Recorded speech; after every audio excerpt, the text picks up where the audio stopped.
아침 7시 30분 작은 방 안에 희미한 햇살이 스며들었습니다. 낡은 옷장 앞에서 공기가 잠시 멈춘 것 같았습니다. 박도연은 손가락 끝으로 정장 소매를 만졌습니다. 검은 원단이 매끄럽게 손끝을 스쳤습니다. 어깨에서 팔꿈치까지 천이 미끄러졌습니다. 하지만 그는 정장을 밀어내고 회색 스웨터를 집었습니다.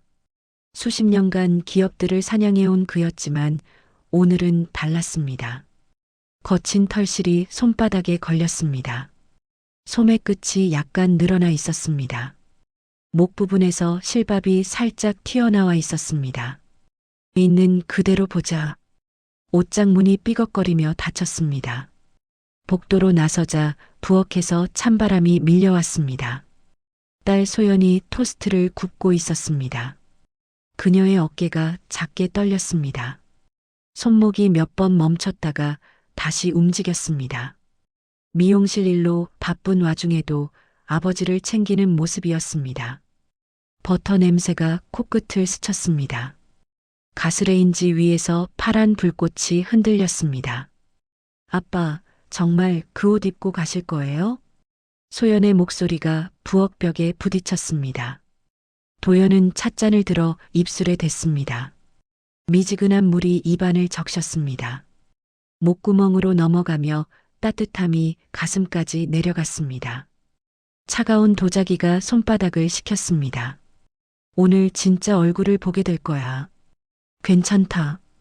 우리가 누군지 보여줄 시간이니까. 도연이 현관문 쪽으로 몸을 돌렸습니다. 신발장 위 거울에 자신의 모습이 비쳤습니다. 회색 스웨터가 형광등 빛에 흐릿하게 보였습니다. 깃이 약간 늘어나 목선을 덮었습니다. 손으로 목 부분을 한번 만졌습니다. 거친 털실 감촉이 손끝에 남았습니다. 수많은 기업인들을 상대해 본 그였지만 이런 차림은 처음이었습니다. 이 정도면 된다. 소연이 뒤에서 따라왔습니다. 그녀의 발걸음이 현관 타일 위에서 멈췄습니다. 가방을 어깨에 메고 서 있었습니다. 가죽끈이 어깨를 살짝 눌렀습니다. 아빠, 혹시 준혁이 가족들이 우리를 무시하면? 말끝이 공중에 매달렸습니다. 미용실을 운영하며 다양한 사람들을 만나온 그녀였습니다. 하지만 결혼이라는 문제에서는 여전히 불안했습니다. 손가락이 가방 끈을 꽉 움켜쥐었습니다. 도연은 문 손잡이를 잡고 돌아봤습니다. 소연의 눈동자가 불안하게 흔들렸습니다. 아래 입술을 살짝 깨물었다가 놓았습니다. 숨이 얕고 빠르게 나왔습니다. 딸은 걱정이 많구나. 도연의 손이 딸의 어깨에 잠시 머물렀습니다. 어깨뼈가 손바닥 아래로 느껴졌습니다. 따뜻한 체온이 스웨터 너머로 전해졌습니다. 그럴 일은 없을 거야. 하지만 만약 그렇다면 그가 잠시 말을 멈췄습니다. 기업 사냥꾼으로 살아온 세월이 눈빛에 스쳤습니다. 차가운 계산이 머릿속을 지나갔습니다. 김영수라는 이름이 머릿속에 떠올랐습니다. 그때는 아빠가 알아서 할게. 문이 열리자 계단 쪽에서 차가운 바람이 올라왔습니다. 시멘트 냄새가 섞인 공기가 코를 찔렀습니다. 두 사람이 나란히 계단을 내려갔습니다. 발소리가 콘크리트 벽에 메아리 쳤습니다. 쿵, 쿵 하는 소리가 아래층까지 울렸습니다.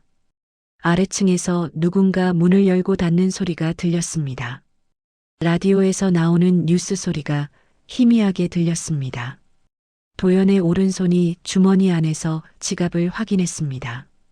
얇은 가죽이 손가락에 닿았습니다. 몇십 개 기업을 손에 넣은 그였지만 오늘은 버스를 탔습니다.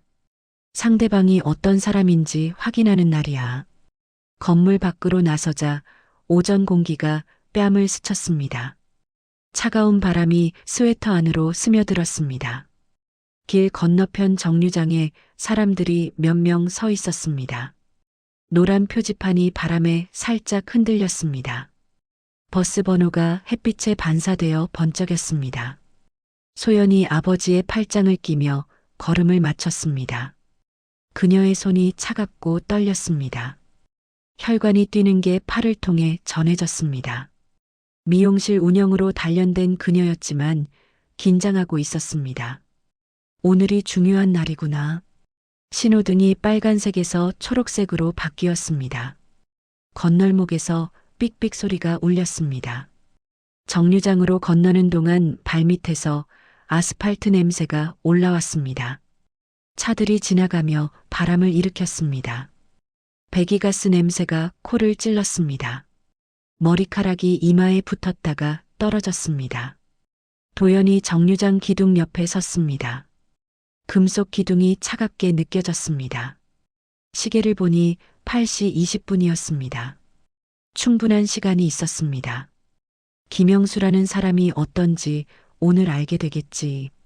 버스가 모퉁이에서 나타났습니다. 큰 덩치가 천천히 정류장으로 다가왔습니다. 엔진 소리가 점점 가까워졌습니다. 브레이크 소리가 공기를 갈랐습니다. 쇠냄새가 바람에 섞여 날아왔습니다. 문이 열리며 안에서 더운 바람이 쏟아져 나왔습니다. 냉난방기 냄새가 얼굴을 스쳤습니다. 도연이 교통카드를 단말기에 댔습니다. 띡 하는 소리가 작게 울렸습니다. 플라스틱 카드가 손끝에서 미끄러졌습니다. 소연도 뒤따라 카드를 댔습니다. 두 사람이 빈자리로 향했습니다. 플라스틱 의자가 몸무게를 받으며 약간 꺼졌습니다. 등받이가 허리를 지탱했습니다. 창밖으로 도시 풍경이 흘러갔습니다. 고층 빌딩들이 지나가며 그림자를 드리웠습니다. 유리창에 햇빛이 반사되어 눈부셨습니다. 도연은 그 건물들을 보며 생각에 잠겼습니다. 저중 몇 개는 자신이 인수했던 회사들의 건물이었습니다. 오늘 끝에 뭐가 남을까? 소연이 가방끈을 만지작거렸습니다. 손가락이 계속 같은 자리를 문질렀습니다. 가죽 표면이 조금씩 따뜻해졌습니다. 손톱이 가죽에 살짝 파고들었습니다. 그녀가 작게 숨을 내쉬었습니다. 입김이 창문을 희미하게 흐렸습니다. 아빠, 혹시 준혁이네 회사는 어떤 곳인지 아세요? 미용실 원장으로서 사업적 호기심이 생긴 것 같았습니다. 도연이 고개를 돌려 딸을 봤습니다. 그녀의 눈썹이 살짝 찡그려져 있었습니다. 입술이 약간 말라 있었습니다. 궁금한 게 많구나. 작은 제조업체라고 들었어. 그의 목소리가 담담했습니다. 하지만 머릿속으로는 이미 그 회사에 대한 정보를 정리하고 있었습니다. 김영수의 회사는 그가 조사한 바로는 그리 크지 않았습니다. 하지만 위치가 좋다는 정보가 있었습니다. 개발 예정 지역과 가까운 곳에 있었습니다. 소연의 입술이 몇 번 움직였습니다. 괜찮은 회사일까요? 목소리가 버스 엔진 소리에 묻혔습니다. 창문에 비친 두 사람의 모습이 흔들렸습니다. 회색 스웨터가 유리에 희미하게 반사되었습니다. 도연의 손이 딸의 손등을 가볍게 두드렸습니다. 따뜻한 피부가 손바닥에 닿았습니다. 혈관이 뛰는 게 느껴졌습니다. 회사보다 사람이 중요해. 사업이 중요한 게 아니야. 사람이 어떤지가 중요하지. 그의 말에 깊은 의미가 담겨 있었습니다. 수십 년간 기업들의 속내를 파헤쳐온 경험에서 나온 말이었습니다. 사람의 본성을 파악하는 게 사업보다 우선이었습니다.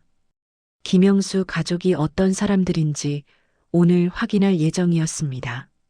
버스가 목적지에 가까워질 때마다 승객들이 하나둘 내렸습니다. 의자에서 일어서는 소리가 연달아 들렸습니다.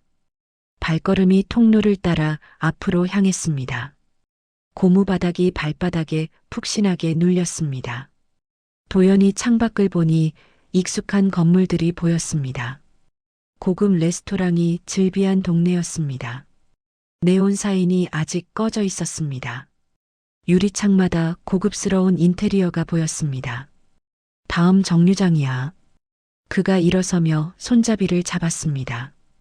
금속이 차갑고 매끄러웠습니다. 손바닥에 있던 온기가 금방 식었습니다. 기업 사냥꾼으로서의 본능이 깨어나기 시작했습니다. 이제 시작이다.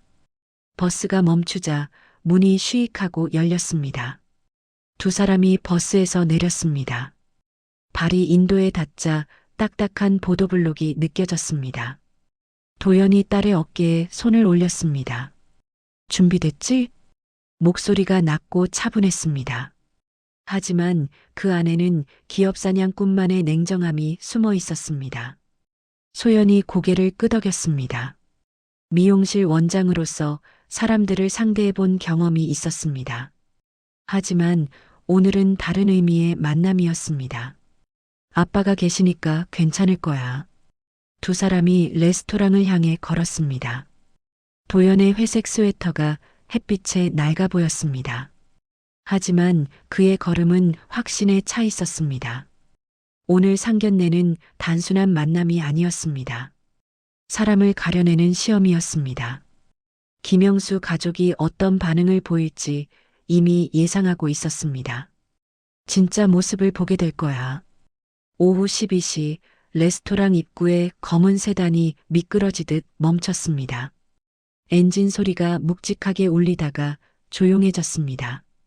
유리문 너머로 광택이 나는 차체가 햇빛에 반짝였습니다. 차 옆면에 붙은 물방울이 아스팔트로 떨어졌습니다. 운전석 문이 열리며 정장 차림의 남자가 먼저 내렸습니다. 김영수의 구두가 아스팔트를 딱딱 두드렸습니다. 가죽 구두 밑창이 바닥에 닿을 때마다 단단한 소리가 났습니다. 그가 넥타이 매듭을 한번 만지며 주위를 둘러봤습니다. 작은 제조업체 대표답지 않게 옷차림에 신경을 쓴 모습이었습니다. 정장 재킷이 어깨에 딱 맞게 떨어져 있었습니다. 시계가 손목에서 은은하게 빛났습니다. 뒤이어 조수석에서 화려한 핸드백을 든 여자가 나왔습니다. 최선자의 하이힐이 바닥에 닿으며 날카로운 소리를 냈습니다. 딱 하는 소리가 주변 건물에 메아리 쳤습니다. 그녀가 가방 끈을 어깨에 걸치며 몸을 일으켰습니다. 손목의 팔찌가 움직일 때마다 반짝였습니다. 립스틱을 다시 바른 듯 입술이 선명하게 빨갛습니다. 마지막으로 뒷좌석에서 준혁이 내렸습니다.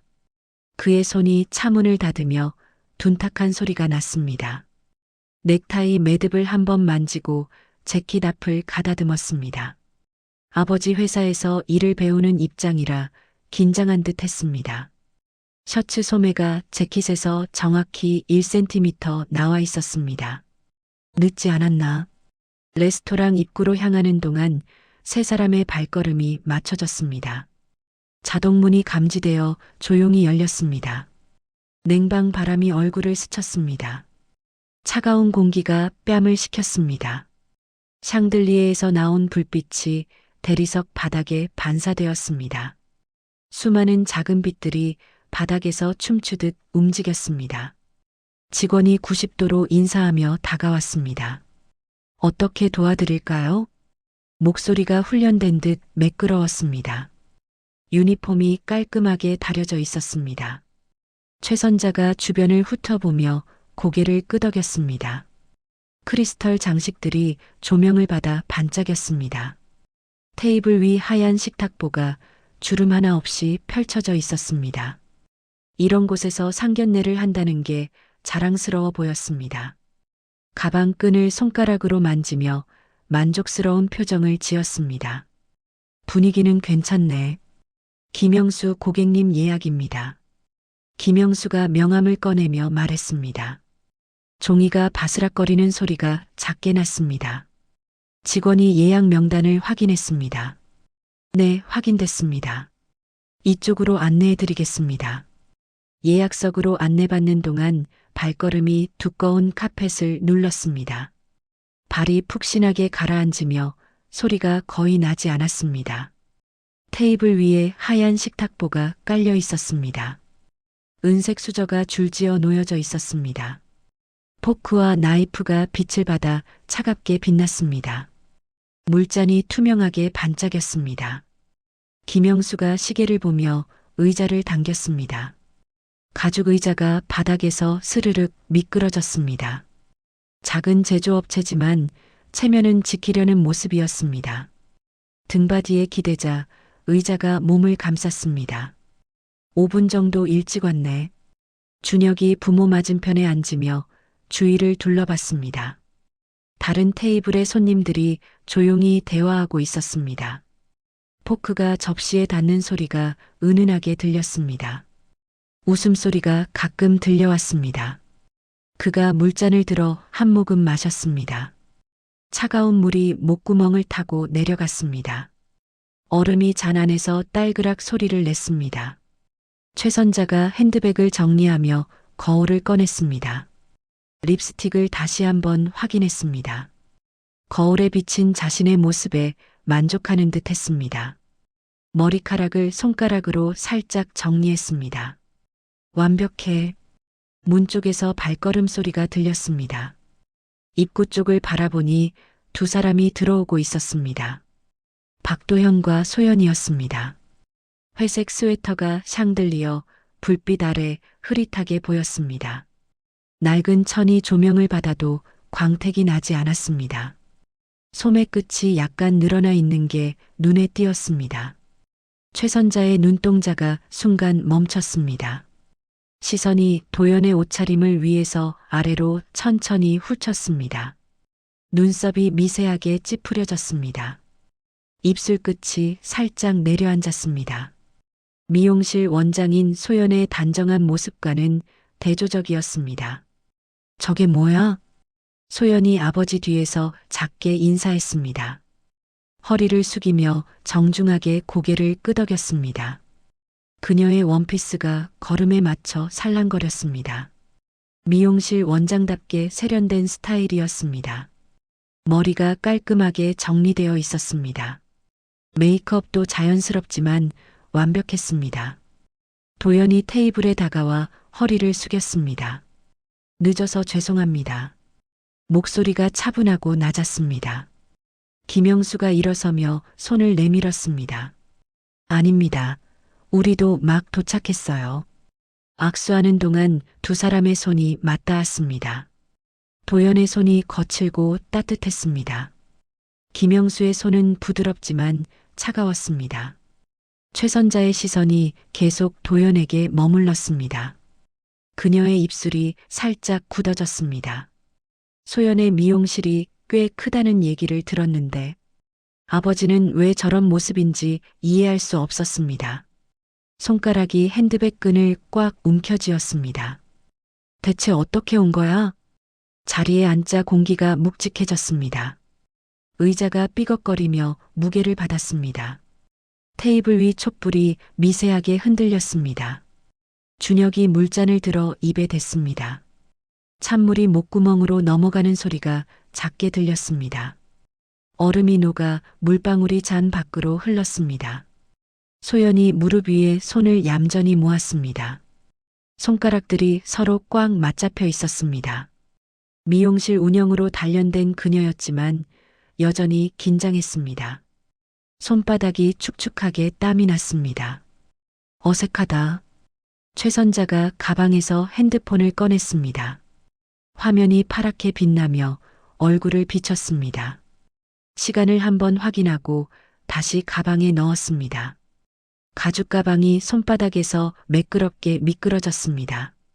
그녀의 눈이 다시 도연을 향했습니다. 김영수는 작은 사업체 대표이지만 나름 성공한 편이었습니다.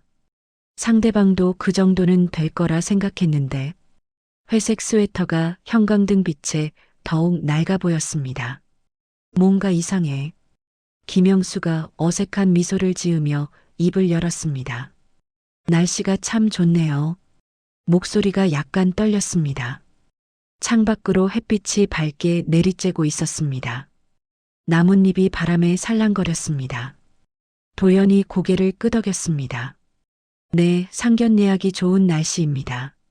목소리가 여전히 차분했습니다.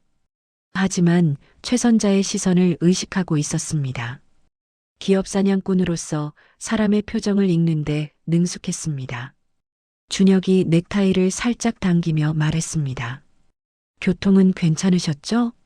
아버지 회사에서 배우는 입장에서 예의를 차리려 했습니다. 목소리가 어색하고 어려웠습니다. 소연이 작게 대답했습니다. 네, 괜찮았어요. 미용실에서 고객들과 대화하며 단련된 말투였습니다. 하지만 오늘은 평소와 다른 긴장감이 있었습니다. 최선자가 참지 못하고 입을 열었습니다. 혹시 차를 안 가져오셨어요? 질문이 테이블 위로 떨어졌습니다. 다른 손님들의 대화 소리가 갑자기 멀어진 것 같았습니다. 포크 소리도 잠시 멈췄습니다. 촛불이 더 크게 흔들렸습니다. 도연이 고개를 들어 최선자를 봤습니다. 눈빛이 조용했지만 날카로웠습니다. 버스 타고 왔습니다. 목소리에 거리낌이 없었습니다. 수십 년간 기업 사냥을 해온 그에게 이런 질문은 익숙했습니다. 사람의 본성을 확인하는 순간이었습니다. 최선자의 눈썹이 미세하게 올라갔습니다. 소연이 미용실 원장이라는데 아버지가 버스를 타고 온다고? 입술이 살짝 벌어졌다가 다시 닫혔습니다. 손가락이 테이블 모서리를 톡톡 두드렸습니다. 이상하네. 김영수가 급하게 어색한 웃음을 지으며 메뉴판을 들었습니다. 그럼 뭐 드실지 정해볼까요? 종이가 바스락거리는 소리만 테이블 위에 맴돌았습니다. 메뉴판 페이지를 넘기는 소리가 크게 들렸습니다. 글자들이 눈앞에서 흔들려 보였습니다. 준혁의 시선이 메뉴판과 소연 사이를 오갔습니다. 그의 손가락이 테이블 모서리를 계속 두드렸습니다. 아버지 회사에서 일을 배우는 입장이라 눈치를 봤습니다. 어떻게 대화에 참여해야 할지 몰랐습니다. 소연이 아버지를 슬쩍 올려다봤습니다. 도연의 얼굴에는 변화가 없었습니다. 기업 사냥꾼으로서 포커페이스는 완벽했습니다. 턱선이 단단하게 굳어 있었습니다. 아빠는 괜찮으신가? 웨이터가 다가와서 주문을 받았습니다. 펜이 종이 위를 빠르게 지나갔습니다. 메모하는 소리가 작게 들렸습니다. 음료는 어떻게 하시겠어요? 정중한 목소리가 긴장감을 잠시 누그러뜨렸습니다. 최선자가 손목의 시계를 흘깃봤습니다. 금색 시계줄이 조명에 반짝였습니다. 침이 정확히 12시 30분을 가리키고 있었습니다. 저는 아메리카노요. 그녀의 목소리가 차갑게 들렸습니다.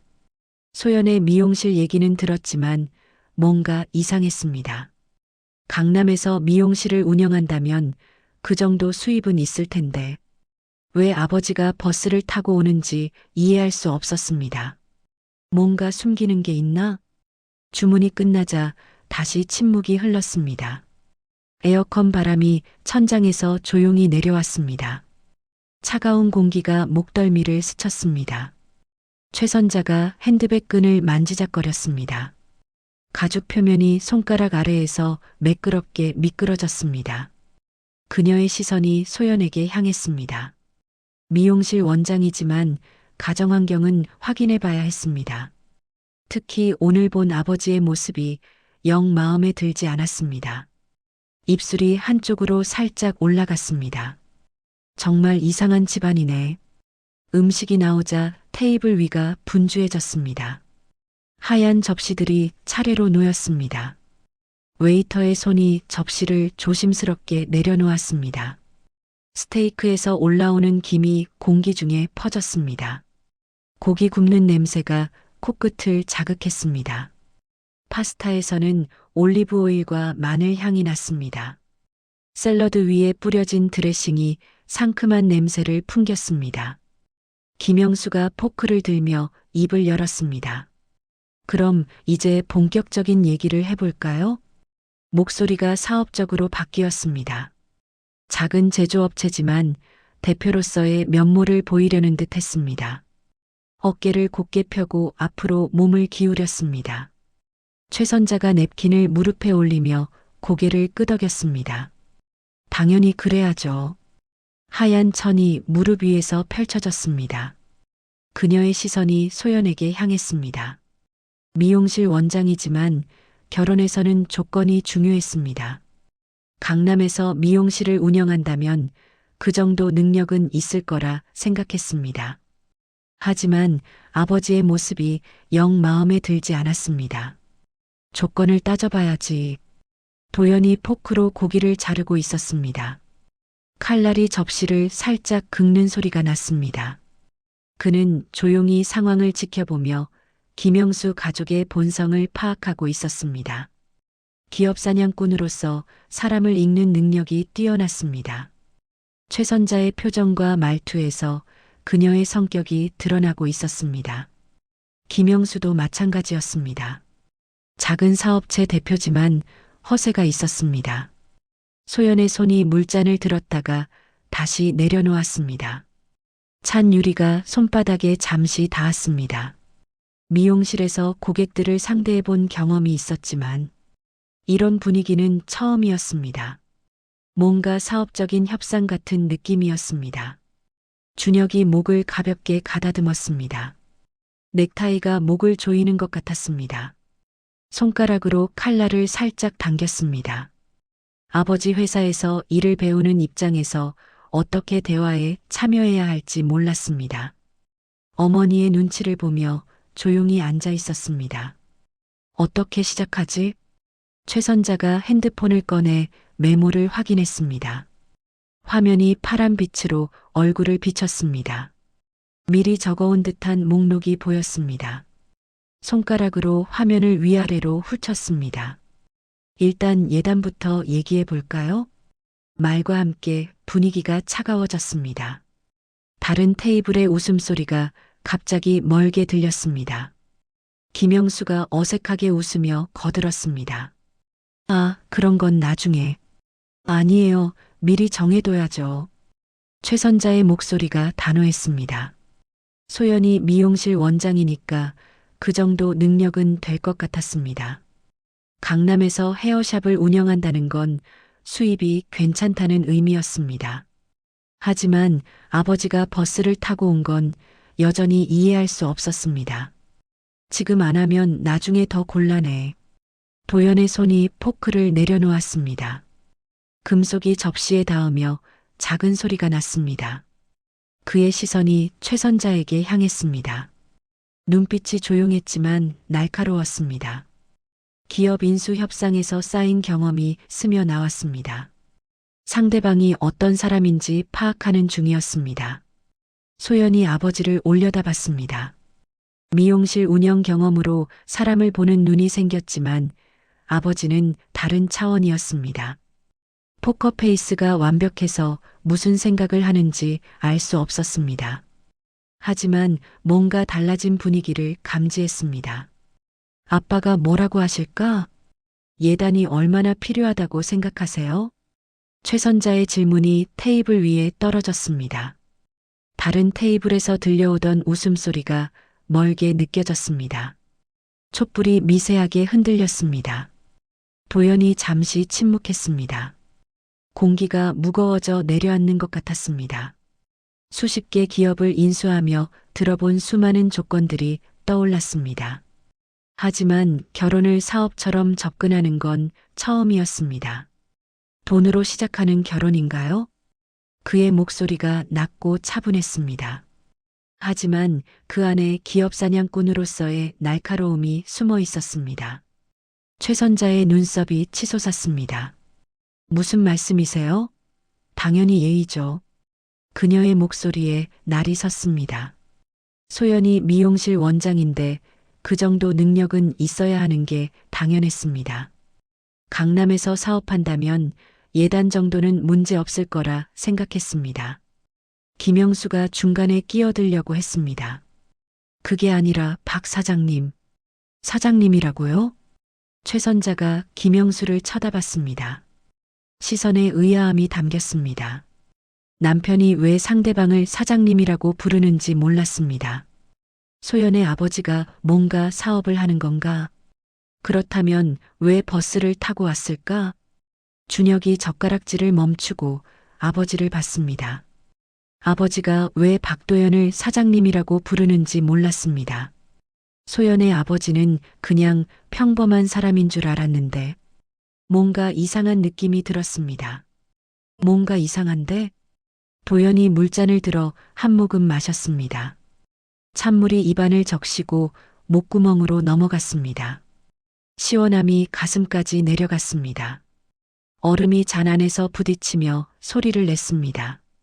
그가 잔을 내려놓으며 입을 열었습니다. 혼수는 어느 정도 생각하고 계신지요? 기업 인수 협상에서 쓰던 톤이 살짝 묻어났습니다. 상대방의 요구사항을 파악하는 질문이었습니다.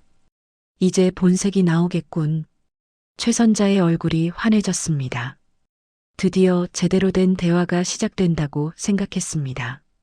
핸드폰 화면을 다시 확인하며 준비한 목록을 봤습니다.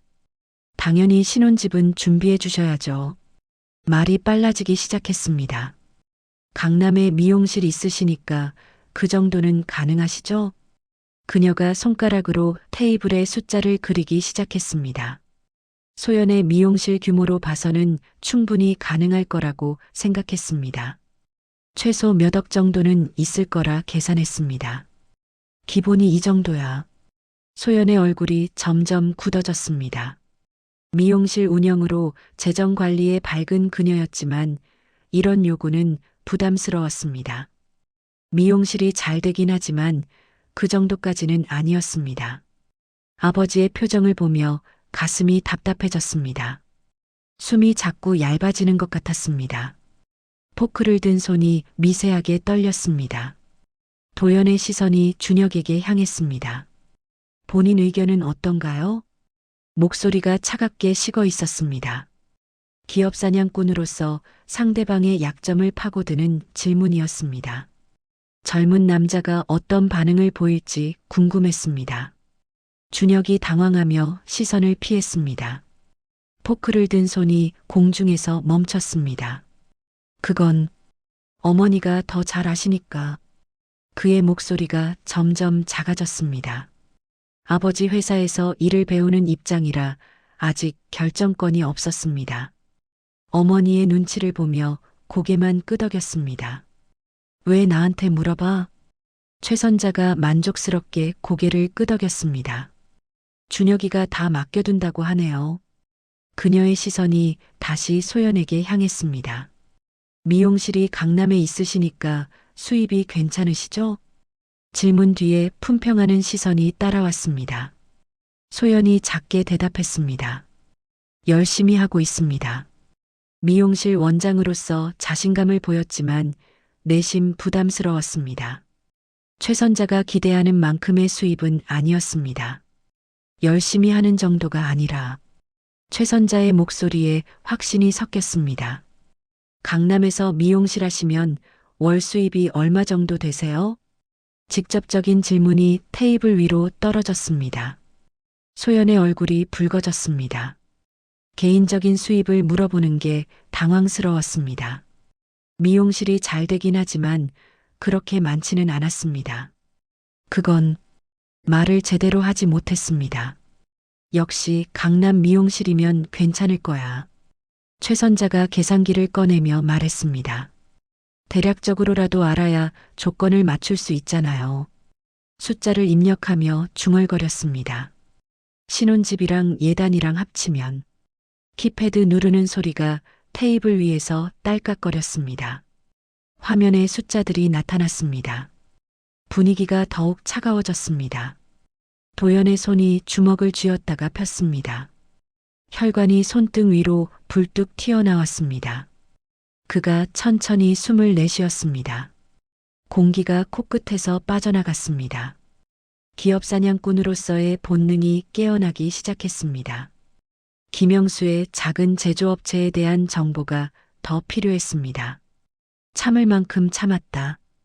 그리고 결혼식 비용도 당연히 반반씩. 최선자가 계속 조건을 나열했습니다. 신혼여행도 신랑 쪽에서 부담하는 게 맞고. 말이 기계적으로 이어졌습니다. 마치 계약서를 읽는 것 같았습니다. 김영수가 불편한 기색을 보이며 아내를 말렸습니다. 여보, 너무 자세한 건. 뭐가 자세해요? 이런 건 미리 정해둬야 한다니까요. 최선자가 남편을 쏘아봤습니다. 그녀의 목소리가 점점 높아졌습니다. 김 사장님 회사는 어떤 업종인가요? 도연이 갑자기 화제를 바꿨습니다. 목소리는 여전히 차분했지만 탐색하는 기운이 섞였습니다. 김영수가 잠시 당황했습니다. 아, 작은 금속 가공업체입니다. 자랑스럽지 못한 듯 목소리가 작아졌습니다. 도연의 눈빛이 번뜩였습니다. 금속 가공업은 그가 관심 있는 분야 중 하나였습니다. 규모가 작다고 하지만 위치에 따라 가치가 달라질 수 있었습니다.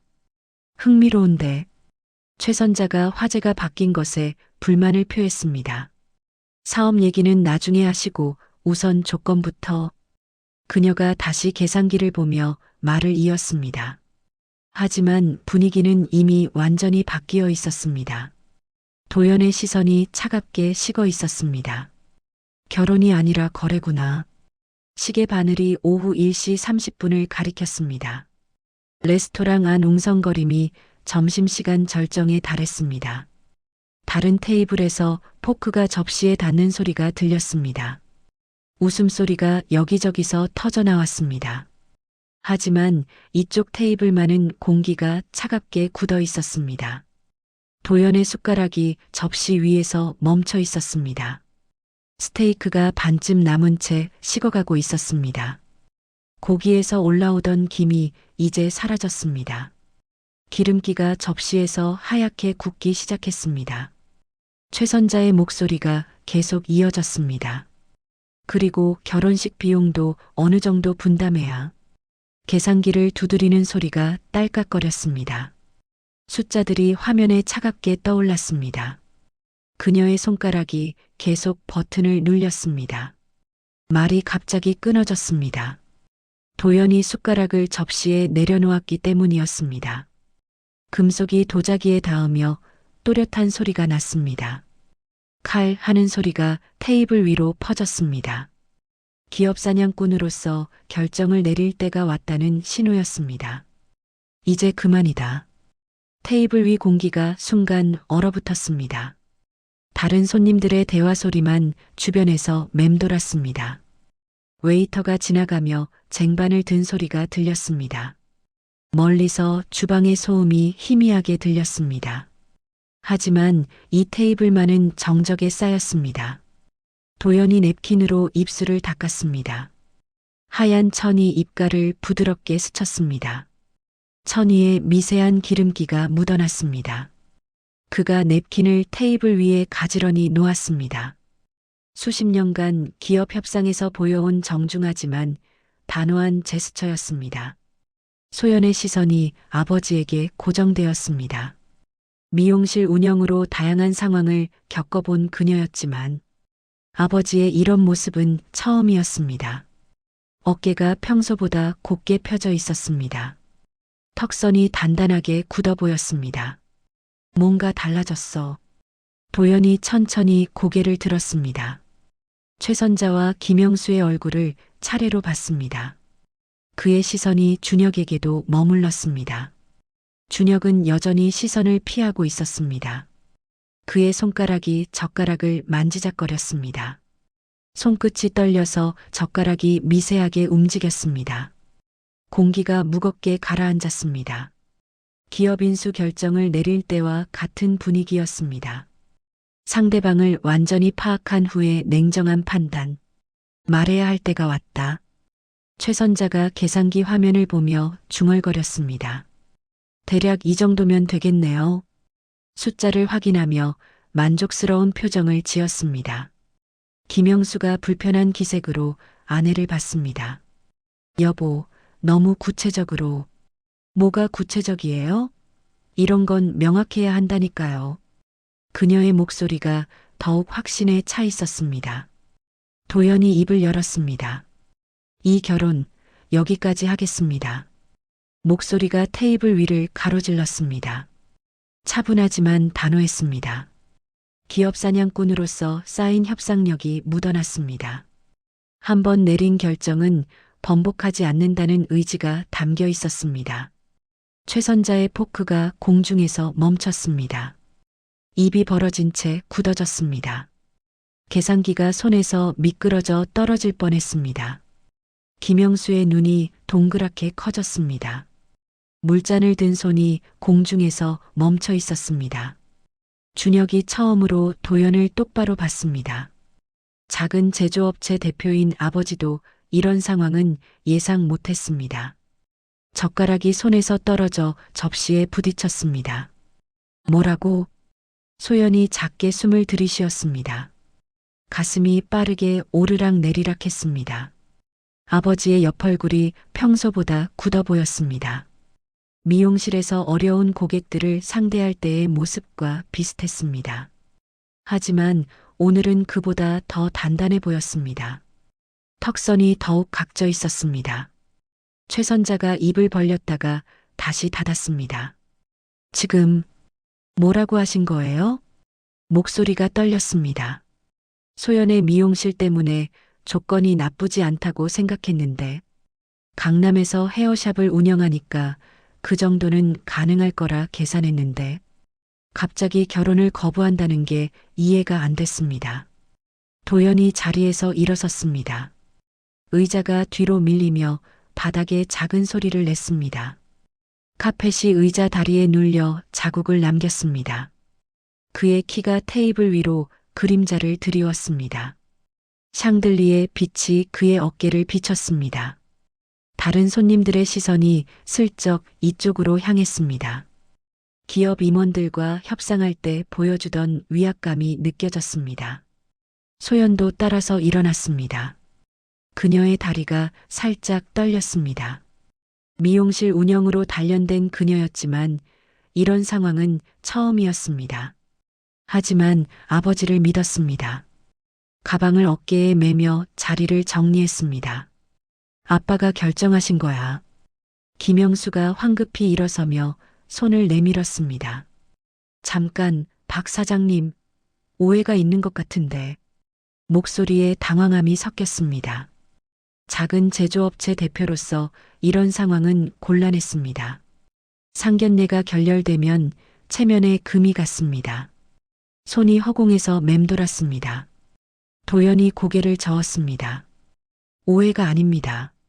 그의 시선이 최선자에게 머물렀습니다. 눈빛이 차갑고 날카로워져 있었습니다. 기업 사냥꾼으로서 수많은 협상을 결렬시킬 때의 모습이었습니다.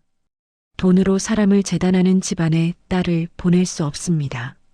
말 한마디 한마디가 명확했습니다. 기업 사냥꾼으로서 사람을 판단하는 기준이 확고했습니다. 수십 년간 기업들을 인수하며 사람의 본성을 꿰뚫어 본 경험. 그 경험이 오늘 이 자리에서 발휘되었습니다. 이런 사람들이었구나. 최선자의 얼굴이 빨갛게 달아올랐습니다. 혈색이 목까지 번져 올라갔습니다. 손이 테이블을 짚으며 떨렸습니다. 테이블보가 그녀의 손 아래서 구겨졌습니다. 지금 뭐라고 하는 거예요? 목소리가 높아지기 시작했습니다. 김영수의 작은 제조업체와 소연의 미용실이면 나쁘지 않은 조건인데 왜 이런 식으로 나오는지. 준혁이 어머니의 팔을 잡으려고 했습니다. 어머니, 조용히. 목소리가 작고 떨렸습니다. 다른 손님들의 시선이 느껴졌습니다. 아버지 회사에서 배우는 입장에서 이런 소란은 부담스러웠습니다. 손 치워. 최선자가 팔을 뿌리쳤습니다. 아들이 아버지 회사에서 배우는 입장이라고 해서 이런 모욕을 당할 수는 없었습니다. 소연의 미용실 정도면 충분히 괜찮은 조건인데 이런 모욕이 어디 있어? 도연이 소연의 손을 잡았습니다. 딸의 손바닥이 차갑고 축축했습니다. 땀이 손가락 사이에 배어 있었습니다. 미용실 운영으로 단련된 그녀였지만 긴장하고 있었습니다. 그가 딸의 손을 가볍게 눌러줬습니다. 따뜻한 체온이 손바닥을 통해 전해졌습니다. 미용실 원장으로서 자립적인 딸이지만 여전히 보호해야 할 존재였습니다. 소연이 아버지를 올려다봤습니다. 눈에 눈물이 살짝 고였습니다. 하지만 그 안에는 신뢰가 담겨 있었습니다. 아버지의 판단을 믿었습니다. 미용실에서 다양한 사람들을 만나며 느꼈던 것. 오늘 이 가족들에게서도 비슷한 느낌을 받았습니다. 고마워요, 아빠. 도연이 김영수를 향해 작별 인사를 했습니다. 그럼 이만 실례하겠습니다. 정중하지만 차가운 목소리였습니다. 기업 협상에서 결렬을 선언할 때와 같은 톤이었습니다. 한번 내린 결정은 번복하지 않는다는 의지가 담겨 있었습니다. 두 사람이 테이블에서 물러섰습니다. 다른 손님들의 시선이 따라왔습니다. 수군거리는 소리들이 여기저기서 들렸습니다. 저 사람들 뭐야? 상견례인가? 속삭임들이 레스토랑 안에 퍼졌습니다. 도연과 소연이 출구 쪽으로 걸어갔습니다. 걸음이 확신에 차 있었습니다. 회색 스웨터가 샹들리에 빛에 흔들렸습니다. 끝났다. 뒤에서 최선자의 날카로운 목소리가 들렸습니다. 도대체 뭔 줄 알고 저래? 분노가 목소리에 가득했습니다. 김영수가 아내를 달래려고 했습니다. 여보, 목소리 좀. 주변 시선이 신경 쓰였습니다. 다른 손님들이 모두 이쪽을 보고 있었습니다. 닥쳐요. 완전히 우리를 무시하잖아. 그녀의 목소리가 레스토랑 안에 울렸습니다. 작은 제조업체 대표인 남편도 이런 상황에서는 어쩔 수 없었습니다. 아내의 분노를 막을 수 없었습니다. 준혁도 어떻게 해야 할지 몰라 우왕좌왕했습니다. 체면이 다 구겨졌어. 도연과 소연이 출입문에 도착했습니다. 유리문 너머로 바깥 풍경이 보였습니다. 햇빛이 아스팔트에 반사되어 눈부셨습니다. 사람들이 평범하게 오가고 있었습니다. 아무도 안에 소란을 모르고 있었습니다. 도연이 문 손잡이를 잡았습니다. 차가운 금속이 손바닥에 닿았습니다. 그가 잠시 뒤를 돌아봤습니다.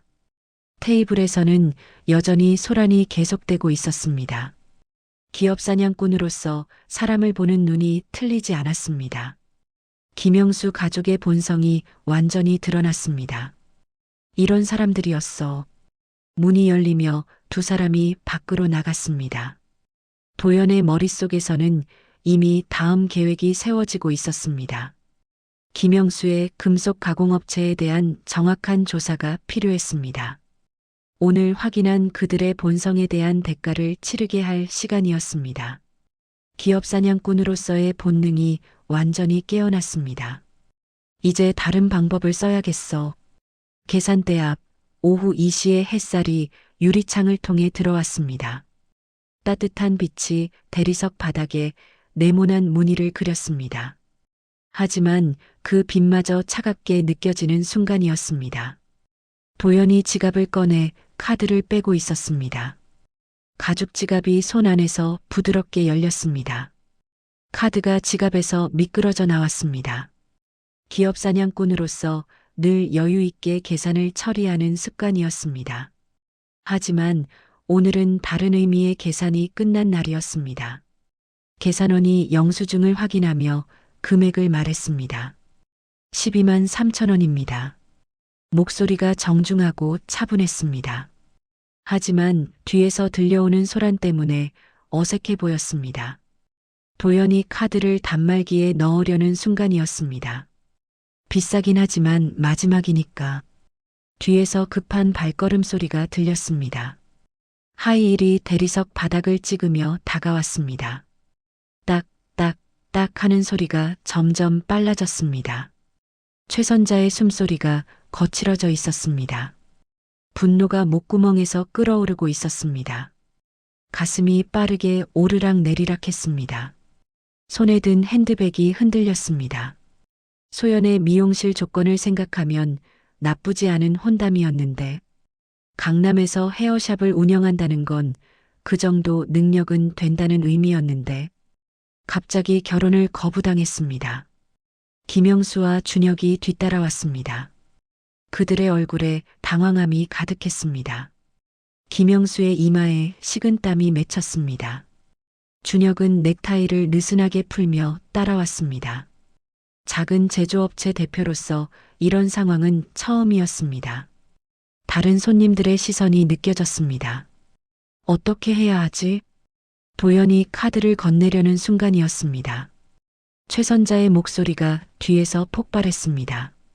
아, 거기서 레스토랑 앞 모든 시선이 일제히 돌아왔습니다. 포크질하던 손님들이 멈췄습니다. 대화하던 사람들이 입을 다물었습니다. 접시 부딪히는 소리도 잠시 멈췄습니다. 웨이터들도 발걸음을 멈추고 이쪽을 봤습니다. 공기가 순간 정지한 것 같았습니다. 소연이 아버지의 팔을 움켜쥐었습니다. 손가락이 팔뚝에 파고들 정도로 세게 잡았습니다. 손톱이 스웨터 천을 통해 팔에 닿았습니다. 미용실에서 까다로운 고객들을 상대해봤지만 이런 건 처음이었습니다. 가슴이 두근거려서 숨이 가빠졌습니다. 아빠, 도연이 천천히 돌아섰습니다. 기업 사냥꾼으로서 수많은 위기 상황을 겪어본 그였습니다. 하지만 이런 공개적인 모욕은 처음이었습니다. 표정은 여전히 차분했지만 눈빛이 얼어붙었습니다. 최선자가 5미터 거리에서 서 있었습니다. 얼굴이 붉게 달아올라 목까지 번져 있었습니다. 입술이 분노로 떨리고 있었습니다.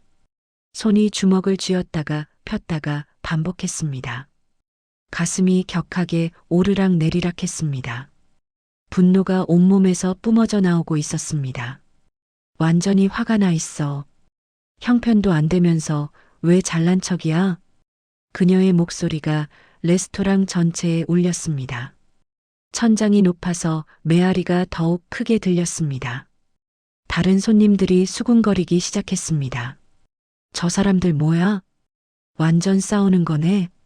상견례인가 봐. 속삭임들이 사방에서 들렸습니다.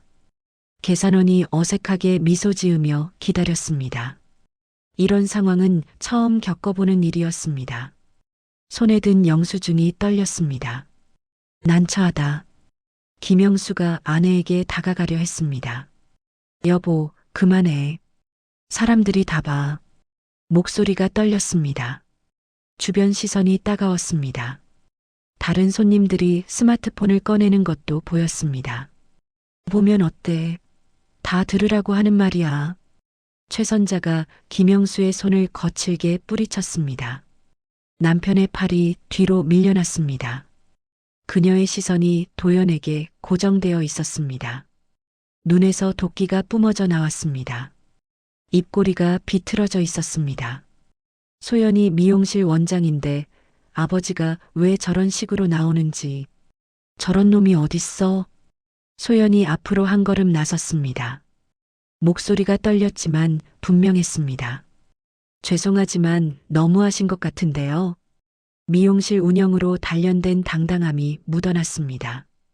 하지만 손이 미세하게 떨리고 있었습니다. 이런 공개적인 모욕은 처음 당해보는 일이었습니다. 그녀의 말에 최선자의 분노가 더욱 커졌습니다. 뭐가 너무해. 내 아버지가 우리를 무시했잖아. 손가락이 소연을 향해 날카롭게 뻗어졌습니다. 붉게 칠한 손톱이 흉기처럼 보였습니다. 목소리가 점점 히스테리컬해졌습니다. 강남에서 미용실 하는 주제에 뭘 잘났다고. 이 집안이 다 미쳤어. 도연이 딸 앞으로 나섰습니다. 어깨가 소연을 보호하듯 가로막았습니다. 기업 사냥꾼으로서 위험한 상황에서 보이는 본능이었습니다. 수십 년간 쌓인 위압감이 몸에서 뿜어져 나왔습니다. 최선자와의 거리가 2미터로 줄어들었습니다. 그의 눈빛이 차갑게 식어 있었습니다. 그만하시죠. 목소리가 낮고 위협적이었습니다. 수십 년간 기업 협상에서 쌓인 위압감이 묻어났습니다. 하지만 최선자의 분노는 더욱 격해졌습니다. 더 이상은 못 참아. 그만하라고? 누가 누구한테 그만하라는 거야? 최선자가 근처 테이블에 있는 아이스커피를 집더니 던져버렸습니다. 체면이 완전히 구겨졌습니다. 준혁이 깜짝 놀라며 외쳤습니다. 어머니, 안 돼요. 목소리가 갈라져서 나왔습니다. 손을 뻗어 어머니를 막으려 했지만, 하지만 너무 늦었습니다. 거리가 멀어서 닿지 않았습니다. 갈색 액체가 공중으로 날아갔습니다. 시간이 느려지는 것 같았습니다. 찬 커피가 포물선을 그리며 날아왔습니다. 얼음 조각들도 함께 튀어나왔습니다. 도연의 회색 스웨터에 쏟아졌습니다. 차가운 액체가 가슴팍을 적셨습니다. 커피가 천에 스며들며 검은 얼룩을 만들었습니다. 얼음 조각들이 바닥에 떨어져 굴렀습니다. 플라스틱 컵이 바닥에 떨어져 톡 소리를 냈습니다. 기업 사냥꾼으로서 수많은 모욕을 당해봤지만 이런 건 처음이었습니다. 어떻게 이런 일이? 레스토랑 안이 완전히 조용해졌습니다. 숨소리조차 들리지 않을 정도였습니다. 모든 사람들이 충격에 빠져 지켜봤습니다. 웨이터들도 멍하니 서 있었습니다.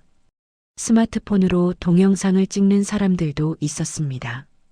계산원이 냅킨을 들고 다가오려 했습니다. 고객님, 괜찮으세요? 목소리가 떨렸습니다. 도연이 손을 들어 막았습니다. 기업 사냥꾼으로서의 자존심이 그를 지탱했습니다. 스웨터에서 커피 냄새가 올라왔습니다. 찬 액체가 피부에 닿아 차가웠습니다. 하지만 표정은 변하지 않았습니다. 괜찮다. 소연의 눈에서 눈물이 주르륵 흘러내렸습니다. 하지만 그녀가 입을 열었을 때 목소리는 단단했습니다. 저도 이 결혼 원하지 않습니다. 목소리가 레스토랑 안에 또렷하게 울렸습니다. 다른 손님들이 박수를 치는 소리도 들렸습니다. 말과 함께 그녀가 도연의 팔을 단단히 잡았습니다. 이제 정말 끝이야. 최선자가 빈 컵을 바닥에 던졌습니다. 플라스틱이 바닥에서 튕겨나왔습니다. 아, 너희 뭐야? 목소리가 완전히 통제를 벗어났습니다. 김영수가 아내의 팔을 붙잡았습니다. 여보, 제발. 사람들이 다 보고 있어. 하지만 최선자는 들으려 하지 않았습니다. 이 모욕을 어떻게 참아? 두 사람이 출입문을 향해 걸었습니다. 뒤에서 최선자의 비명 같은 소리가 들렸습니다. 도망가지 마. 이 사기꾼들아. 하지만 도연과 소연은 돌아보지 않았습니다. 걸음이 더욱 빨라졌습니다. 다른 손님들이 길을 비켜주었습니다. 누군가가 멋있다고 중얼거리는 소리도 들렸습니다. 유리문이 열리며 바깥 공기가 얼굴을 스쳤습니다. 따뜻한 햇살이 젖은 스웨터를 비쳤습니다. 커피 냄새가 코끝에 맴돌았습니다. 하지만 도연의 머릿속에는 이미 복수 계획이 세워지고 있었습니다. 김영수의 금속 가공업체를 완전히 무너뜨리는 방법. 기업 사냥꾼으로서의 본능이 완전히 깨어났습니다. 이제 자유다. 그리고 복수할 시간이야.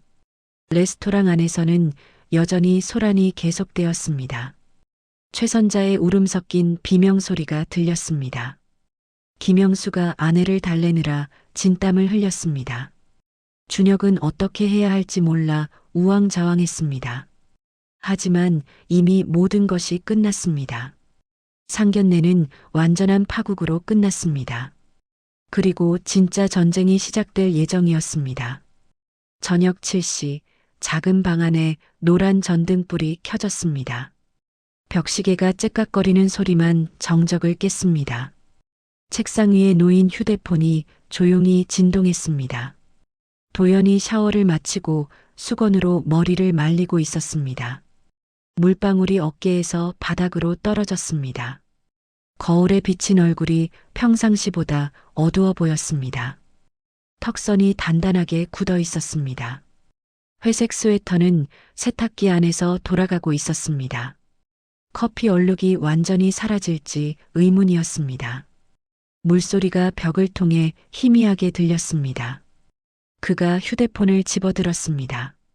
화면에 정전무라는 이름이 떠 있었습니다.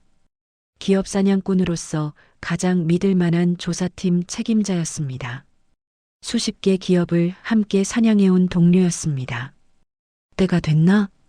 통화 버튼을 누르자 익숙한 목소리가 들렸습니다. 사장님, 오늘 상견례 어떻게 됐어요? 목소리에 걱정이 섞여 있었습니다. 도연이 창문으로 다가가며 대답했습니다. 결혼은 없어. 그리고 김영수 조사해봐. 밖에서 저녁바람이 나뭇잎을 흔들었습니다. 네온 사인이 깜빡거리며 방안을 비쳤습니다. 기업 사냥꾼으로서의 본능이 완전히 깨어나고 있었습니다. 복수가 아니라 정당한 사냥의 시작이었습니다. 정전무가 잠시 침묵했다가 물었습니다. 혹시 그쪽에서 뭔가 문제가? 종이 뒤지는 소리가 전화기 너머로 들렸습니다. 눈치가 빠르군. 도연의 시선이 멀리 보이는 네온 사인에 머물렀습니다. 형광등 불빛이 깜빡거리고 있었습니다. 차가운 빛이 유리창에 반사되었습니다. 손가락이 창틀을 톡톡 두드렸습니다. 그가 천천히 입을 열었습니다. 김영수, 금속 가공업체 대표야. 회사 규모부터 재무 상태까지 모든 걸 파악해. 목소리가 차갑게 식어 있었습니다. 전화기 너머로 펜 긁는 소리가 들렸습니다. 정전무가 메모하고 있는 소리였습니다. 네, 바로 확인해 보겠습니다. 목소리에 전문가다운 확신이 묻어났습니다. 이제 본격적으로 움직여야지. 도연이 의자에 앉으며 말했습니다. 인수 가능성도 함께 검토해봐. 특히 부지 가치를. 가죽 의자가 몸무게를 받으며 삐걱거렸습니다. 기업 사냥꾼으로서의 냉혹한 계산이 시작되었습니다. 김영수의 회사가 가진 진짜 가치를 파악해야 했습니다. 토지만으로도 충분한 수익을 낼 수 있을 것 같았습니다. 정전무가 즉시 대답했습니다. 알겠습니다. 내일 오전까지 1차 보고서 준비하겠습니다. 키보드 두드리는 소리가 바로 들렸습니다. 이미 조사를 시작한 것 같았습니다. 통화가 끊어지자 방안이 다시 조용해졌습니다. 세탁기 소리만 규칙적으로 들렸습니다. 도연이 창문을 열어 바람을 맞았습니다. 시원한 공기가 얼굴을 스쳤습니다. 커피 냄새가 아직 코끝에 남아 있었습니다.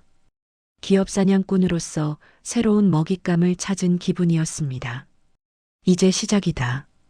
거실에서 소연이 차를 끓이는 소리가 들렸습니다. 주전자가 끓는 소리가 부엌에서 들려왔습니다. 그녀도 오늘 일로 충격을 받았을 것이었습니다. 하지만 결국 좋은 결과가 될 거라고 확신했습니다. 문이 살짝 열리며 소연이 들어왔습니다. 아빠, 차 드세요. 따뜻한 찻잔이 책상 위에 놓였습니다.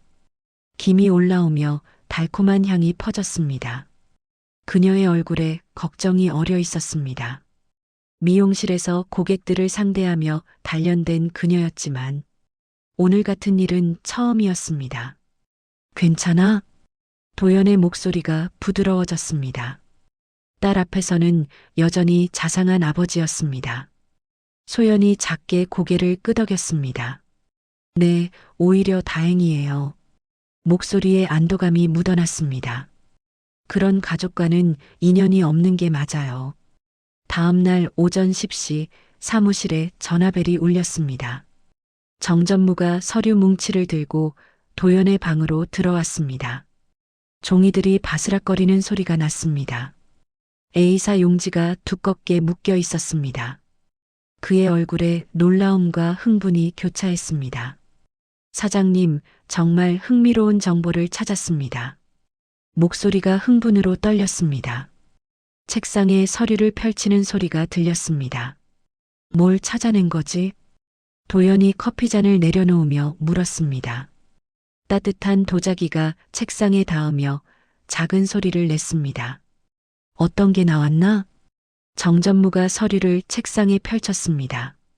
숫자들과 그래프들이 종이 위에 빽빽했습니다.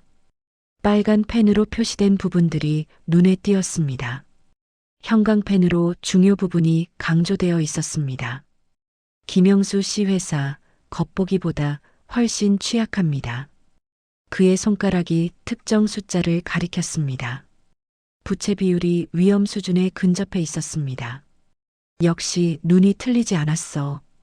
도연이 서류를 자세히 들여다봤습니다. 매출은 안정적이지만 구조에 문제가 있었습니다.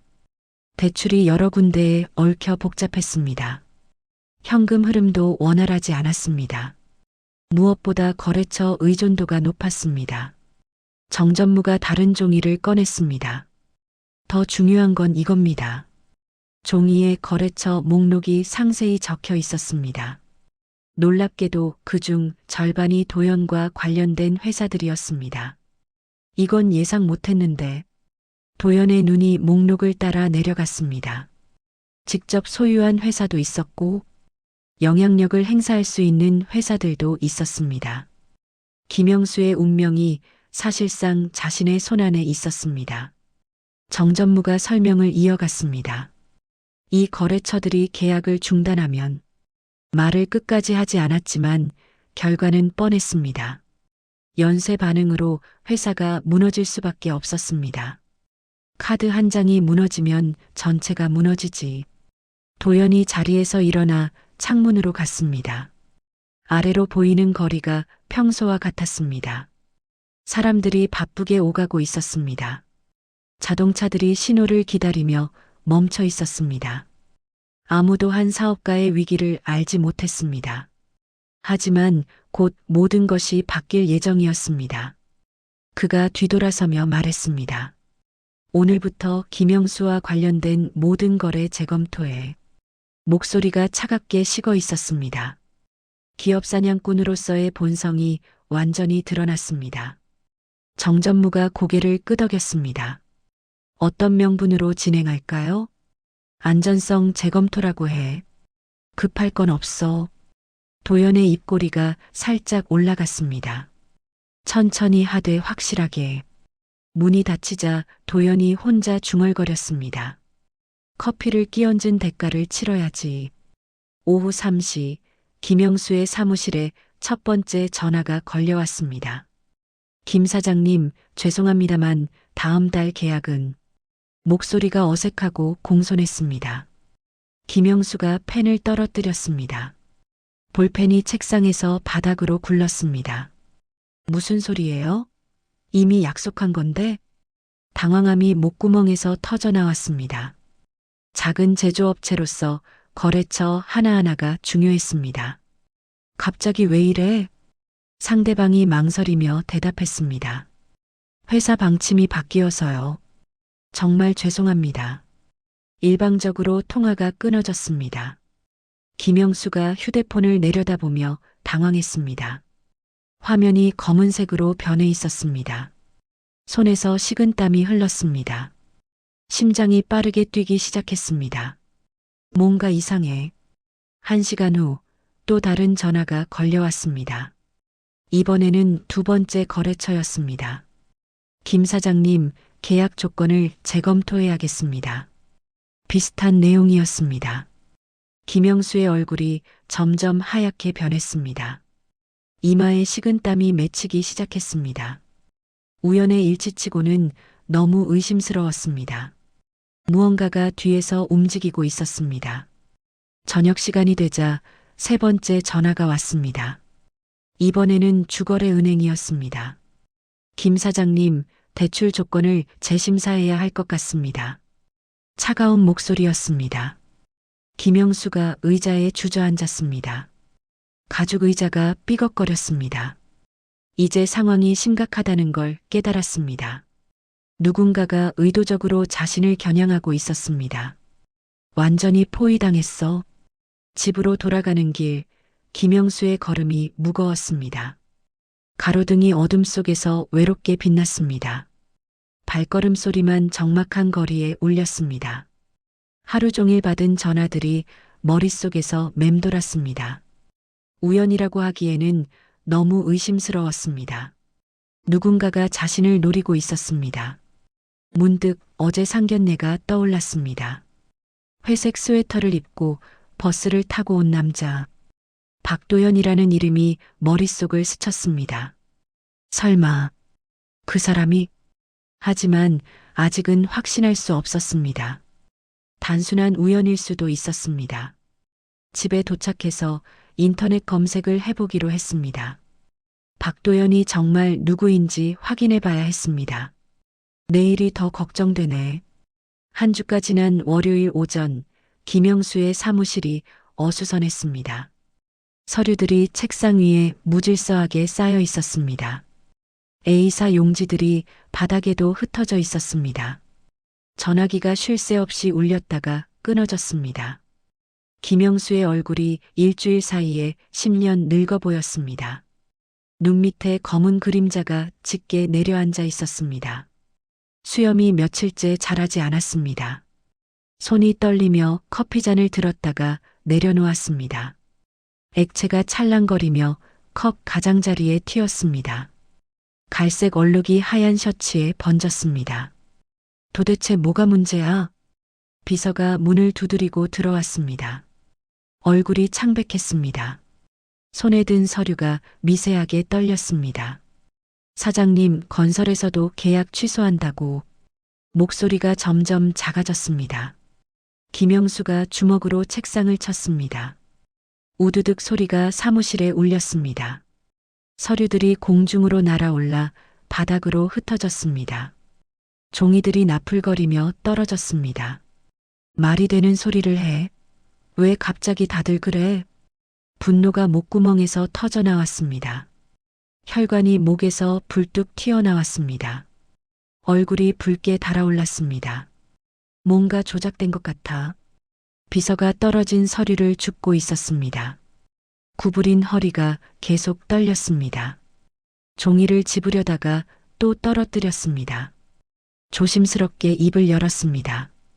혹시 누군가가 뒤에서 말을 끝까지 못했습니다. 김영수의 시선이 그를 관통했습니다. 눈에서 불꽃이 튀는 것 같았습니다. 동공이 확장되어 있었습니다. 뒤에서 뭐?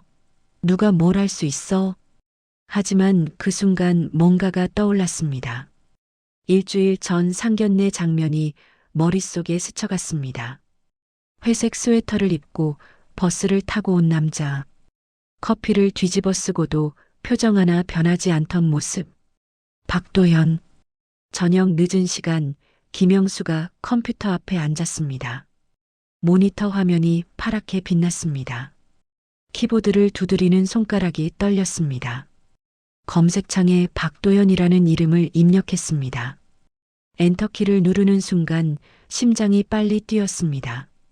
화면에 수많은 검색 결과가 떠올랐습니다. 첫 번째 링크의 제목이 눈에 들어왔습니다. 침묵의 기업 사냥꾼 박도연. 손이 마우스를 클릭하지 못하고 공중에서 멈췄습니다.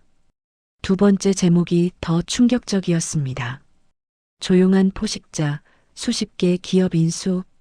세 번째는 더욱 끔찍했습니다. 타겟이 되면 피할 수 없는 남자. 김영수의 눈이 점점 커졌습니다. 입이 벌어진 채 굳어졌습니다. 마우스를 잡은 손이 떨리기 시작했습니다. 손바닥에 식은땀이 흘렀습니다. 첫 번째 기사를 클릭했습니다. 내가 누구한테 대들었던 거야? 기사 내용이 화면에 나타났습니다. 박도현 62, 업계에서는 침묵의 사냥꾼으로 불린다. 글자들이 눈앞에서 흔들려 보였습니다. 30년간 50여 개의 기업을 인수했지만 숫자가 너무 커서 실감이 나지 않았습니다. 그의 소탈한 외모에 속아 넘어간 CEO들이 한둘이 아니다. 김영수의 손이 책상을 움켜쥐었습니다. 평소에는 회색 스웨터를 즐겨 입으며 바로 그 옷이었습니다. 상견례 때 입고 왔던 그 낡은 스웨터. 버스나 지하철을 이용해 이동한다고 알려져 있다. 김영수의 얼굴이 하얗게 질렸습니다. 피가 얼굴에서 빠져나가는 게 느껴졌습니다. 손끝이 차가워지기 시작했습니다. 머리가 어지러워서 의자에 기댔습니다. 이런 미친. 마우스를 빼앗듯 움직여 다른 기사를 클릭했습니다. 수십 년간 저조한 프로필 유지하며 표적 기업 접근, 겉모습만 보고 판단하다가 회사를 잃은 사례들. 한번 타겟이 되면 절대 놓아주지 않는 집요함. 글자들이 눈앞에서 춤추듯 움직였습니다. 술 때문이 아니라 충격 때문이었습니다. 컴퓨터 화면이 흐릿하게 보였습니다. 키보드에 손을 올려놓고 중얼거렸습니다. 내가 누구한테 커피를 뒤집어 씌웠던 거야?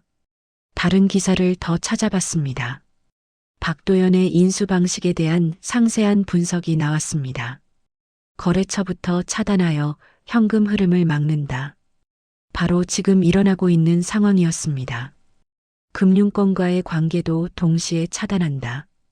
오늘 은행에서 걸려온 전화가 떠올랐습니다. 표적이 된 기업은 보통 3개월 내에 무너진다. 김영수가 의자에서 일어나 비틀거렸습니다. 다리에 힘이 빠져서 책상을 붙잡았습니다. 나무 모서리가 손바닥에 파고들었습니다. 아픔도 느껴지지 않았습니다. 충격이 너무 컸습니다. 거실로 나가자 최선자가 소파에 앉아 있었습니다. 텔레비전 소리가 크게 나고 있었습니다. 드라마에서 주인공이 울고 있었습니다. 하지만 김영수에게는 들리지 않았습니다. 여보, 우리가 큰일 났어. 목소리가 떨렸습니다. 최선자가 의아하게 고개를 돌렸습니다. 리모컨으로 소리를 줄였습니다. 무슨 소리야? 갑자기 왜 그래? 김영수가 컴퓨터로 돌아가서 기사들을 보여줬습니다. 모니터 화면을 손가락으로 가리켰습니다. 최선자가 글을 읽어내려가며 얼굴이 점점 하얗게 변했습니다. 립스틱 바른 입술이 파르르 떨렸습니다. 이게 뭐야? 그녀의 목소리가 갈라졌습니다. 한 달 전 자신이 커피를 뿌린 상대가 누구였는지 깨달았습니다. 손가락 끝이 차갑게 식었습니다. 기업 사냥꾼이야. 우리 회사를 노리고 있어. 김영수의 말에 최선자가 소파에서 주저앉았습니다. 쿠션이 그녀의 몸무게를 받으며 꺼졌습니다. 핸드백이 바닥에 떨어져 내용물이 흩어졌습니다. 립스틱이 굴러가며 카펫에 자국을 남겼습니다. 내가 뭔 짓을 한 거야? 준혁이 밖에서 들어오자 분위기가 더욱 무거워졌습니다. 현관문이 닫히는 소리가 크게 들렸습니다. 아버지, 어머니, 무슨 일이에요? 그가 부모의 표정을 보며 걱정했습니다. 가방을 바닥에 내려놓았습니다. 김영수가 모든 상황을 설명했습니다. 목소리가 점점 작아졌습니다. 준혁의 얼굴도 점점 굳어졌습니다. 넥타이를 느슨하게 풀었습니다. 그럼 소연이 아버지가 정말 말을 끝까지 하지 못했습니다. 상황의 심각성을 깨달았기 때문입니다. 어깨가 축 늘어졌습니다. 우리가 누구를 건드린 거야? 밤이 깊어졌지만 세 사람은 잠들지 못했습니다. 거실에서 조용한 대화가 이어졌습니다. 내일부터 더 많은 거래처에서 연락이 올 것 같았습니다. 은행에서도 압박이 들어올 예정이었습니다. 이미 회사가 위기에 몰려 있었습니다. 김영수가 창밖을 보며 중얼거렸습니다. 가로등 불빛이 얼굴을 비췄습니다. 그림자가 벽에 길게 드리워졌습니다. 왜 우리를 시험했을까? 목소리에 분노가 섞이기 시작했습니다. 최선자도 고개를 끄덕였습니다. 맞아. 왜 정체를 숨기고 온 거야? 그녀의 목소리도 점점 날카로워졌습니다. 반성보다는 분노가 앞섰습니다. 준혁도 부모의 말에 동조했습니다. 솔직하게 말했으면 이런 일은 없었을 텐데. 세 사람의 목소리가 점점 높아졌습니다. 하지만 대답은 명확했습니다. 박도연은 사람을 먼저 보는 사람이었습니다. 그들은 그 시험에서 완전히 실패했습니다. 돈으로 사람을 판단하고 모욕을 주고 오만했습니다. 이제 그 대가를 치러야 할 시간이었습니다. 최 선자가 후회 대신 분노로 말했습니다. 우리를 바보로 만든 거야. 하지만 이미 늦었습니다. 기업 사냥꾼 박도연의 사냥이 본격적으로 시작된 것입니다. 이제 끝이야. 새벽이 되자 김영수의 휴대폰이 울렸습니다. 화면에 긴급이라는 문자가 떠 있었습니다. 또 다른 거래처에서 온 연락이었습니다. 계약 해지 통보였습니다. 김영수가 휴대폰을 바닥에 내던졌습니다. 화면이 깨지며 조각이 흩어졌습니다. 이런 식으로 당할 수는 없어. 분노가 절정에 달했습니다. 하지만 이미 모든 것이 늦었습니다. 회색 스웨터를 입고 버스를 탄 소박한 남자. 그 뒤에 숨은 진짜 정체를 너무 늦게 알아본 것입니다. 복수가 시작됐어. 새벽 5시 김영수가 혼자 차에 앉아 있었습니다. 엔진은 꺼져 있었지만 핸들을 꽉 움켜쥐고 있었습니다. 박도연의 회사 건물 앞 주차장이었습니다. 어젯밤부터 여기서 기다리고 있었습니다. 직접 만나서 해결하겠다는 생각뿐이었습니다. 눈이 충혈되어 빨갛게 변해 있었습니다. 수염이 며칠째 자라 지저분해 보였습니다. 손톱을 물어뜯어서 피가 났습니다. 직접 사과하면 용서받을 수 있을 거야. 오전 9시가 되자 직장인들이 하나둘 나타났습니다. 정장을 입은 사람들이 건물로 들어갔습니다. 김영수가 차에서 내려 건물 입구로 향했습니다. 걸음이 비틀거렸습니다. 며칠 제대로 먹지 못해 체력이 떨어져 있었습니다. 로비에서 경비원이 그를 막았습니다. 어디로 가시는 겁니까? 정중하지만 단호한 목소리였습니다. 김영수의 행색이 수상해 보였습니다. 박도연 회장님을 만나러 왔습니다.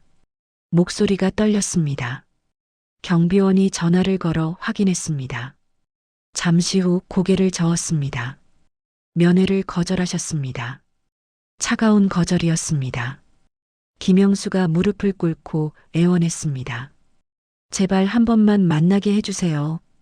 목소리가 건물 로비에 울렸습니다. 다른 사람들의 시선이 집중되었습니다.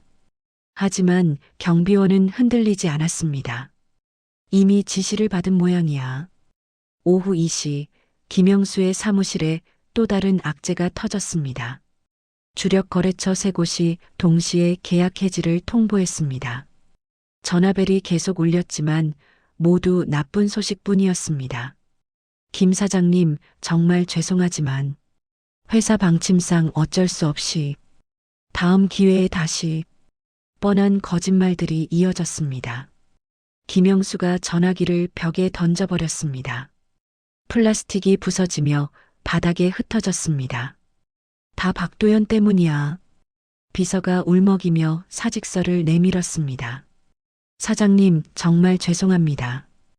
그녀도 이 배가 침몰한다는 걸 알았습니다. 미리 탈출구를 찾은 것이었습니다. 김영수가 사직서를 찢어버렸습니다.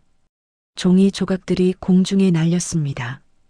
배신자들, 다들 배신자야. 분노가 절정에 달했습니다. 하지만 아무도 돌아보지 않았습니다. 저녁 시간 김영수가 집으로 돌아갔습니다. 거실에 최 선자가 짐을 쌓아놓고 있었습니다. 명품 가방들과 옷들이 박스에 담겨 있었습니다. 뭐해? 김영수가 지친 목소리로 물었습니다. 팔아야지.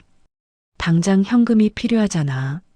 최 선자의 목소리가 날카로웠습니다. 며칠 사이에 얼굴이 많이 늙어 보였습니다.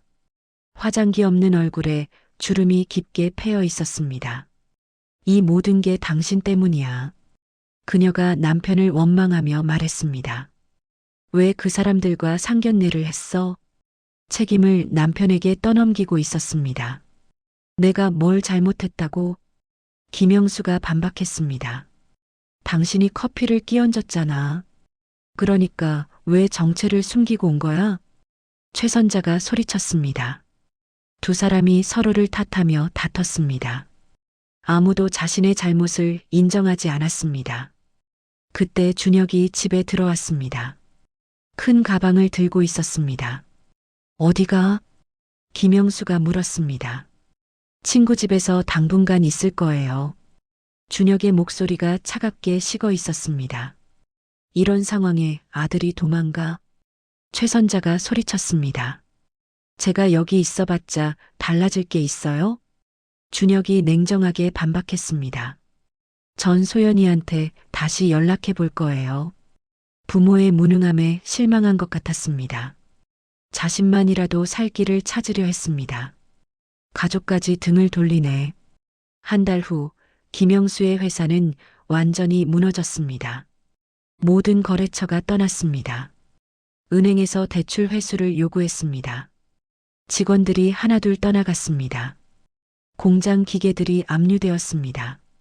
빨간 딱지가 사무실 문에 붙어 있었습니다. 김영수가 빈 사무실에 혼자 앉아 있었습니다. 의자와 책상만 남아 있었습니다. 창밖으로 보이는 공장이 텅 비어 있었습니다.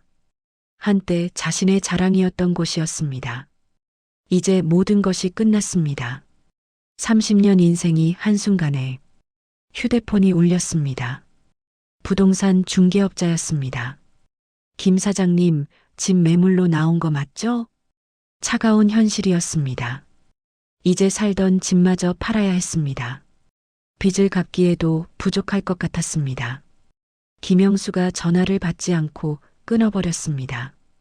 이럴 줄 알았으면 저녁 무렵 최선자에게서 전화가 왔습니다. 이혼 서류 준비해도 목소리가 차갑게 식어 있었습니다. 뭐라고? 김영수가 믿을 수 없다는 듯 물었습니다. 당신과 더 이상 함께 살 수 없어.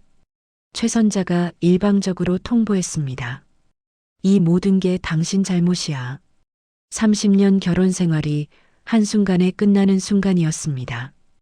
위기 상황에서 진짜 모습이 드러났습니다. 서로를 탓하며 책임을 회피했습니다. 아무도 자신의 잘못을 인정하지 않았습니다. 가족도 없고 회사도 없고 밤이 되자 김영수가 혼자 술집에 앉았습니다. 값싼 소주를 연달아 마셨습니다. 알코올이 목구멍을 태웠습니다. 하지만 현실의 고통은 사라지지 않았습니다. 옆자리 손님이 말을 걸어왔습니다. 많이 힘드세요? 김영수가 고개를 들었습니다. 낯선 중년 남자였습니다. 박도연이라는 놈 때문에 술에 취해 모든 걸 털어놓았습니다. 상견례에서 있었던 일부터 회사가 무너지기까지의 과정을. 하지만 자신의 잘못은 빠뜨리고 말했습니다. 그놈이 우리를 속였어. 정체를 숨기고 와서 시험했다고 계속 상대방을 탓했습니다. 낯선 남자가 고개를 끄덕이며 들어줬습니다.